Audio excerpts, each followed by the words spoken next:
Well, hello and welcome to the Vocal Appetite. So this whole course, or this actual video, is based on breathing, diaphragmatic breathing. So this actually means just breathing in and out from your diaphragm area. What people tend to get wrong is, or not wrong, what they're used to is that they need to feel the need to raise their chest and shoulders when they breathe. But when you're singing, it's very different. I mean, even in normal life, you should be breathing from your areas of your belly or your abdomen. But what you tend to do is raise your chest, thinking it's the right way to breathe. What you're actually doing is making it harder for yourself to breathe because you're not filling up your lungs fully. So you're actually losing 25 to 50% of breath of air going into your lungs. So this is why this area here, just where your ribs are, just the bottom part of your ribs, to expand out for the lungs to be filled with air. So when you're breathing, it's the techniques. So if I turn sideways, you'll be seeing this. Now, of course, when you're actually singing, you don't want your belly to come out. Hence, you have to get your abdomen areas over here to work. So there's different techniques for that.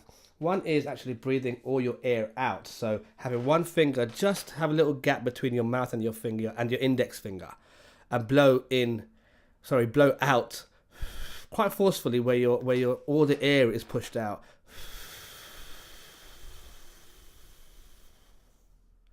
And then breathe in quickly.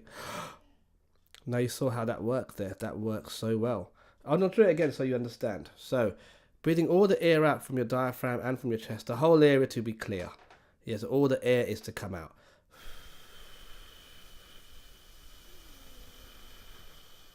And now breathe in. So that's one technique you can use, which actually is quite helpful. And this is how I learned to actually breathe from this area here.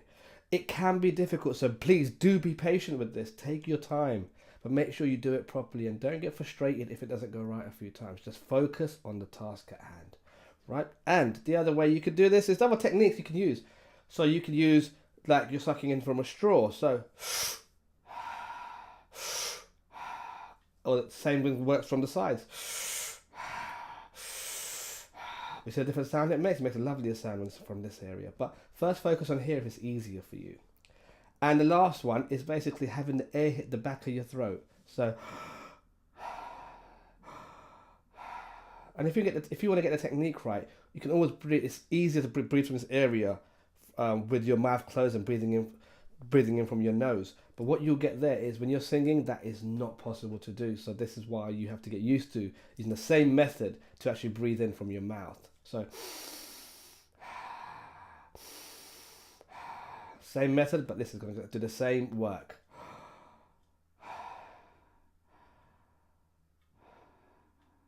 So I hope that's helped a little bit in terms of breathing. Again, as I said, it will take a bit of time if you're not used to it. But every day when if you're gymming, if you're walking, whatever you do, make sure you try consciously to breathe from here, from that area.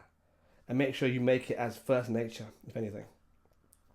Right, that's it from me. Wait for my next course.